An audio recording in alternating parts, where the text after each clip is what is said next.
Hello friends, welcome to our YouTube channel TSP classes. तो कैसे हैं आप सब? आई होप आप लोग बिल्कुल ठीक होंगे।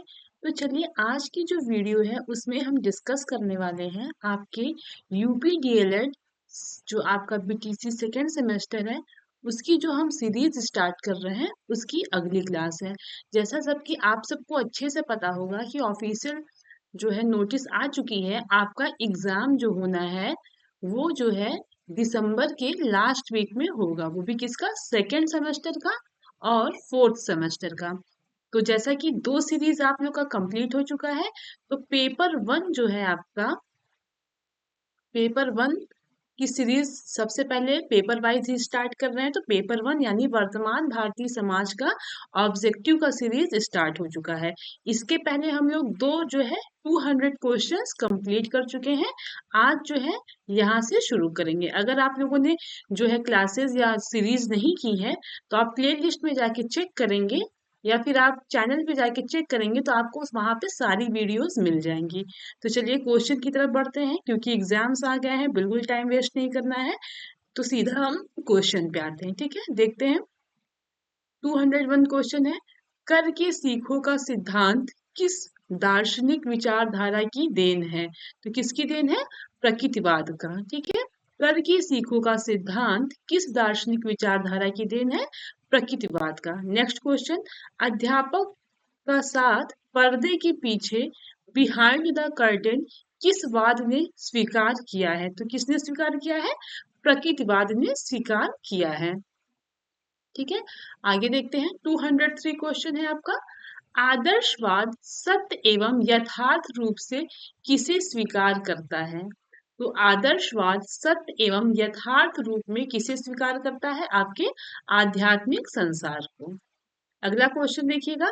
आत्मा ही इस संसार का पदार्थ है और मानसिक स्वरूप सत्य है, यह किस दार्शनिक का विचार है? तो किसका है? रॉस जी का है। ठीक है, प्रश्नोत्तर विधि, क्वेश्चनिंग मेथड किस दार्शनिक की देन है? तो किसका है ये? सुकरात जी का है। ठीक, आगे क्वेश्चन देखते हैं। संपूर्ण विश्व परिवर्तनशील एवं विकासोन्मुख किसका विचार है?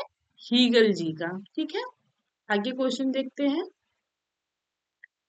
निम्न में से कौन सी शिक्षण विधि के प्रेरणा प्लेटो जी हैं? तो किसके हैं? संबद्ध विधि के। ठीक, अगला क्वेश्चन, मनुष्य की अंतर्निहित पूर्णता को अभिव्यक्त करना ही शिक्षा है, यह कथन किसका है?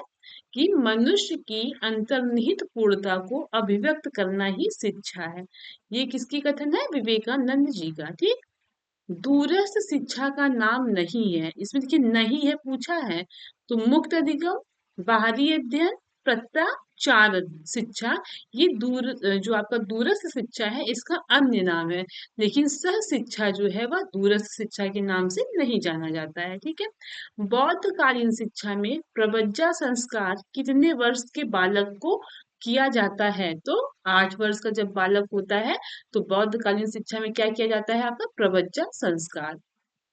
आगे देखते हैं। वर्धा में अखिल भारतीय राष्ट्रीय शिक्षा सम्मेलन आयोजित हुआ, कब आयोजित हुआ था? आपका सन 1937 में। आगे देखते हैं। प्रकृतिवाद की मुख्य शिक्षण विधि है, प्रकृतिवाद की जो है मुख्य शिक्षण विधि कौन कौन सी है? करके सीखना, खेल द्वारा सीखना और स्वानुभव द्वारा सीखना। ये तीनों ऑप्शन सही है, इसलिए उपर्युक्त सभी सही होगा। ठीक, गांधी जी के दर्शन के अनुसार छात्रों की क्रियाशीलता के लिए पाठ्यक्रम में आवश्यक है, क्या है? हस्तकला। ठीक, गांधी जी के दर्शन के अनुसार छात्रों की क्रियाशीलता के लिए पाठ्यक्रम में आवश्यक है हस्तकला। ठीक, आगे क्वेश्चन देखते हैं। डेमोक्रेसी एंड एजुकेशन पुस्तक के लेखक हैं, डेमोक्रेसी डेमोक्रेसी एंड एजुकेशन पुस्तक के लेखक है जॉन ड्यूवी जी। ठीक है, आगे क्वेश्चन देखते हैं। समाज गुणवत्ता वाले स्कूल की समान रूप से सभी को उपलब्धि, समान अवसर का एक महत्वपूर्ण घटक है, यह कथन किसका है? लुईस क्रिस वर्ग का है। देखिए कथन से कितने सारे क्वेश्चंस आए हुए हैं। आगे देखते हैं। अनिवार्य प्राथमिक शिक्षा का प्रावधान संविधान के किस अनुच्छेद में किया गया है? तो किस अनुच्छेद में किया गया है? अनुच्छेद 45 में। फिर से देख लीजिएगा क्वेश्चन, अनिवार्य प्राथमिक शिक्षा का प्रावधान संविधान के किस अनुच्छेद में किया गया है? तो अनुच्छेद 45 में। आगे देखते हैं, जनसंख्या शिक्षा आवश्यक है। जो आपका जनसंख्या शिक्षा आवश्यक है, वह जो है जीवन स्तर एवं गुणवत्ता बढ़ाने के लिए आवश्यक है। ठीक है। अगला क्वेश्चन, राष्ट्रीय जनसंख्या नीति की घोषणा की गई कब? 16 अप्रैल 1976 को। आपका जो राष्ट्रीय जनसंख्या नीति है उसकी घोषणा कब की गई? 16 अप्रैल 1976 को। अगला क्वेश्चन, पर्यावरण दिवस कब मनाया जाता है? 5 जून को। बच्चों में मूल्यों के विकास में सर्वाधिक महत्वपूर्ण भूमिका है किसकी है? समाज की है। राष्ट्रीय सद्भावना को प्रभावित करने वाला प्रमुख कारक है। जो आपका राष्ट्रीय सद्भावना है इसको प्रभावित करने वाला जो प्रमुख कारक है वो कौन सा है? जातिवाद, प्रांतीयता, सांप्रदायिकता। तो उपर्युक्त तीनों। ठीक है। अगला क्वेश्चन, बाल श्रमिक बनने का मुख्य कारण नहीं है। जो नहीं आएगा उसको ध्यान दीजिएगा। अत्यधिक बाल श्रमिक मतलब कि जो बच्चे छोटे पे ही क्या करने लगते हैं? मजदूरी करने लगते हैं। अत्यधिक गरीबी ये तो कारण है, अशिक्षा ये भी है, जनसंख्या वृद्धि ये भी है। मतलब कि कौन सा कारण है जिसके द्वारा जो छोटे छोटे बच्चे होते हैं वो मजदूरी करने लगते हैं? तो ये तीनों तो कारण है, लेकिन क्वेश्चन में आपका पूछा है नहीं है, तो इसलिए आपका आंसर द सही होगा, यानी प्रतिस्पर्धा। ठीक है। आगे क्वेश्चन की तरफ बढ़ते हैं। निम्नलिखित में से कौन सी अनौपचारिक शिक्षा की विशेषता है? स्थान निश्चित नहीं होता है, बिल्कुल सही। समय निश्चित नहीं होता है, बिल्कुल सही। स्वतंत्रता होती है, बिल्कुल सही। यानी आपका तीनों ऑप्शन सही है। संविधान में किस भाषा को राजभाषा का दर्जा मिला है? आपके हिंदी को मिला है। ठीक है। शिक्षा एक त्रिमुखी प्रक्रिया है, यह कथन किसका है? जॉन ड्यूवी जी का है। शिक्षा शब्द का शाब्दिक अर्थ है। अगला क्वेश्चन है, शिक्षा शब्द का शाब्दिक अर्थ है अंतर्निहित शक्तियों का विकास, बहिर्मुखी शक्तियों का विकास, शारीरिक विकास करना है। इसका एग्जैक्ट आंसर आपका ये हो सकता है अंतर्निहित शक्तियों का विकास करना, लेकिन इसमें शाब्दिक अर्थ पूछा है और क्वेश्चन के ट्रू आंसर आपका इसमें सही नहीं है, इसलिए इसमें उपर्युक्त में से कोई नहीं होगा। ठीक है। बाकी आंसर तो है, लेकिन इसमें शिक्षा का पूछा है ना कि शिक्षा शब्द का शाब्दिक अर्थ क्या है। अगला क्वेश्चन देखते हैं। दूरवर्ती शिक्षा को कहते हैं, देखिए दूरवर्ती जो शिक्षा है उसको हम बोलते हैं पत्राचार शिक्षा, दूरस्थ शिक्षा और स्वतंत्र अध्ययन। तीनों नाम से हम जानते हैं, इसलिए उपर्युक्त सभी होगा। अगला क्वेश्चन, शिक्षण के 3 केंद्र बिंदु हैं। तो जो आपके शिक्षण है उसके 3 केंद्र बिंदु हैं, आपके अध्यापक, बालक और पाठ्यक्रम। इस तरीके से मैंने आपको क्लास में बताया भी था कि आपका ये पाठ्यक्रम हो गया, ये एक बालक हो गए और एक अध्यापक। ठीक। आगे देखते हैं। शिक्षण को रोचक और प्रभावी बना देती है। शिक्षण जो आपका शिक्षण है उसको रोचक और प्रभावी बना देती है क्या? शिक्षण में प्रयुक्त युक्तियां या विधियां। ठीक है। अगला क्वेश्चन, शिक्षा एक प्रक्रिया है जिसके द्वारा बालक अपनी जन्मजात शक्तियों को अभिव्यक्त करता है। यह कथन किसका है? फ्रॉबेल जी का है। ठीक है। अगला क्वेश्चन, मारिया मॉन्टेसरी भारत आई थी, कब आई थी? ये 1939 में ये भारत आई थी। ठीक है। अगला क्वेश्चन, जनसंख्या शिक्षा में सबसे अधिक उत्तरदायित्व है किसका है? आपका शिक्षकों का है। ठीक है। जनसंख्या शिक्षा में सबसे अधिक उत्तरदायित्व किसका है? शिक्षकों का है। अगला क्वेश्चन देखते हैं। शिक्षा के अधिकार के क्रियान्वयन क्रियान्वयन की प्रमुख चुनौती है। पहला, प्रशिक्षित शिक्षकों का अभाव। दूसरा, दोषपूर्ण पाठ्यक्रम। तीसरा, शासकीय उदासीनता। तो आपका क्या है? ये तीनों ऑप्शन सही है। ठीक। अगला क्वेश्चन, पाठ योजना का निर्माण आवश्यक है। जो आपकी पाठ योजना है उसका निर्माण क्यों आवश्यक है? ऑप्शन द सही होगा, शिक्षण को योजनाबद्ध करने हेतु। ठीक है। अगला क्वेश्चन, परिवार के द्वारा बालकों को प्राप्त होता है, जो आपके परिवार है उसके द्वारा बच्चों को प्राप्त होता है क्या? जीवन व्यवहार की शिक्षा सही है, पारस्परिक सहयोग की शिक्षा सही है, जीविका उपार्जन की शिक्षा ये भी सही है, तो ये आपका उपयुक्त सभी सही होगा। ठीक है। अगला क्वेश्चन, वैदिक कालीन गुरुकुल शिक्षा किस जीवन पर आधारित थी? तो आपकी जो वैदिक कालीन गुरुकुल शिक्षा थी वो आदर्शवाद जीवन दर्शन पर आधारित थी। अगला क्वेश्चन, आदर्शवाद का श्रेष्ठ योगदान किस क्षेत्र में है? आदर्शवाद का श्रेष्ठ योगदान आपके उद्देश्य के क्षेत्र में है। आगे देखते हैं 238, राममूर्ति समिति 1990 क्यों गठित हुई? ये मैंने आपको पीछे कराया हुआ है। राष्ट्रीय शिक्षा नीति 1986 की समीक्षा हेतु। ठीक है। राधा कृष्णन आयोग की संस्तुतियां संबंधित थी, किससे थी? उच्च शिक्षा से थी। ठीक है। अगला क्वेश्चन, मैकाले ने अपना प्रतिवेदन प्रस्तुत किया था। मैकाले ने अपना प्रतिवेदन प्रस्तुत किया था सन 1935 में। ठीक है। अगला क्वेश्चन, वैदिक शिक्षा का प्रमुख संस्कार था, क्या था?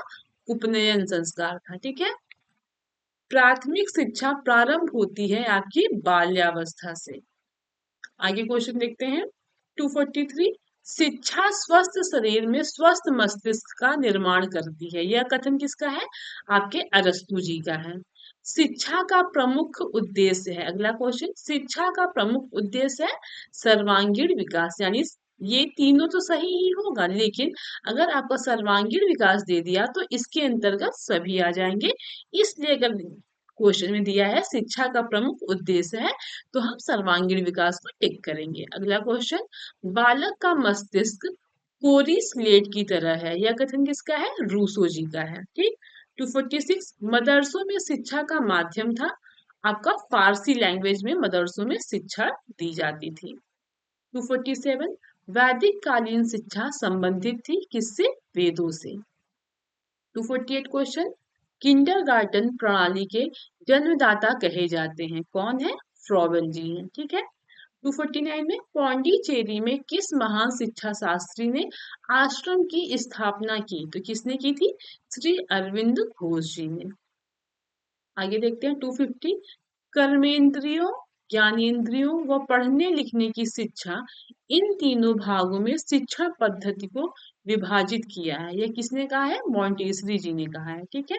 251, निःशुल्क एवं अनिवार्य बाल शिक्षा अधिकार अधिनियम पारित हुआ था कब? 2009 में। राष्ट्रीय जनसंख्या नीति का मुख्य उद्देश्य था, अगला क्वेश्चन, राष्ट्रीय जनसंख्या नीति का मुख्य उद्देश्य था आपका प्रौढ़ों को जनाधिक्य के बारे में जागृत करना। ठीक। अगला क्वेश्चन है, पर्यावरण पर्यावरण संरक्षण अधिनियम लागू हुआ कब? लागू हुआ था आपका 1986 में। ठीक। अगला क्वेश्चन, शिक्षा एक त्रिध्रुवीय प्रक्रिया है, यह कथन किसका है? जॉन डेवी जी का है। ठीक है। 255, फ्रॉबेल द्वारा प्रतिपादित शिक्षण पद्धति है, कौन सा है? किंडरगार्टन है। ओके। 256, जनसंचार का यांत्रिक साधन है, तो टेलीविजन भी यांत्रिक है, कंप्यूटर भी यांत्रिक है, टेप रिकॉर्डर भी यांत्रिक है, तो इसलिए ये तीनों ऑप्शन सही होगा। अगला क्वेश्चन, रूढ़िवादिता तथा निरक्षरता गंभीर समस्या है, ये किसके लिए है? प्रौढ़ों की। ठीक। 258 क्वेश्चन, परोपकार, सत्यनिष्ठा, क्षमाशीलता उदाहरण है, ये किसका उदाहरण है? आपके सामाजिक मूल्यों का। 259 क्वेश्चन देखते हैं, वैदिक साहित्य में प्रयुक्त शिक्षा शब्द का आशय है, जो आपका वैदिक साहित्य है इसका मतलब होता है विद्या, ज्ञान, बोध तथा विनय, तो इसलिए उपयुक्त सभी आंसर सही होगा। ठीक। 260, बौद्धकालीन शिक्षा का प्रमुख उद्देश्य था, जो आपके बौद्धकालीन शिक्षा है उसका प्रमुख उद्देश्य था निर्वाण की प्राप्ति। ठीक। 261 क्वेश्चन देखते हैं, शिक्षा में प्रयोजनवाद के जन्मदाता हैं, कौन है? विलियम जेम्स जी हैं। ओके। 262 सर्वोत्तम शिक्षा वही है जो संपूर्ण दृष्टि से हमारे जीवन का सामंजस्य स्थापित करती है। यह कथन किसका है? आपके रविंद्रनाथ टैगोर जी का है। ठीक। 263 क्वेश्चन देखते हैं। गीजू भाई बधेका ने बालकों को संज्ञा दी थी। किससे दी थी? बाल देवो भव से। ओके। अगला क्वेश्चन देखते हैं। 264 पब्लिक स्कूलों के विकास में जो प्रमुख बाधा संविधान प्रावधानों को क्रियान्वित के जिस क्षेत्र में आई है वह है शैक्षिक अवसरों की समानता। फिर से देख लेते हैं। पब्लिक स्कूलों के विकास में जो प्रमुख बाधा संविधान प्रावधानों की क्रियान्विति के जिस क्षेत्र में आई है वह है शैक्षिक अवसरों की समानता। ठीक। अगला क्वेश्चन देखते हैं। शिक्षा के सार्वभौमिकरण हेतु आवश्यक है। क्या आवश्यक है? सुविधाओं की सर्व सुलभता। ओके। अगला क्वेश्चन देखते हैं। नई शिक्षा नीति 1986 में समाज के विभिन्न वर्गों की शिक्षा में समान सहभागिता हेतु बल दिया गया। ठीक। तो किसमें बल दिया गया है? आपके अनुसूचित तथा विकलांगों की शिक्षा के लिए। ठीक। अगला क्वेश्चन देखते हैं। मूल्य वे आदर्श विश्वास या मानक हैं जिन्हें समाज या समाज के अधिकांश सदस्य ग्रहण किए हुए हैं। यह कथन किसका है? आपके ट्रेगर जी का है। तो देखिए, हम लोग कम समय में ज्यादा क्वेश्चन करने की कोशिश कर रहे हैं, इसलिए आपको मैं डिटेल में नहीं समझा रही हूँ। तो पेपर 1 का जो है आपका जो एमसीक्यू है, ठीक, या तो फिर ऑब्जेक्टिव क्वेश्चन कह सकते हैं उसको। ऑब्जेक्टिव क्वेश्चन जो है वो हम लोगों ने 267 कंप्लीट कर लिया है। तो अगली क्लास में हम लोग जो वेरी शॉर्ट है उसको जो है हम कंप्लीट करेंगे। ठीक। आपका जो एमसीक्यू है वो भी 15 मार्क्स का आता है, वेरी शॉर्ट भी 1 नंबर का होता है। लगभग इसमें 12 क्वेश्चन आते हैं, और शॉर्ट जो होता है वो 2 नंबर का होता है। तो अब हम वेरी शॉर्ट अगली क्लास में पढ़ेंगे। तब तक के लिए आप रिवीजन करते रहिए। अगर आपके पास टाइम कम है तो आप कोई काम करते रहते हैं तो आप वीडियो को ऑन करके ईयरफोन लगा के आप इस क्वेश्चन को आप करेंगे, तो बार बार जब क्वेश्चन रिपीट होगा तो आपको आंसर अच्छे से याद हो जाएगा। तो चलते मिलते हैं अब हम अगली क्लास में। तब तक के लिए थैंक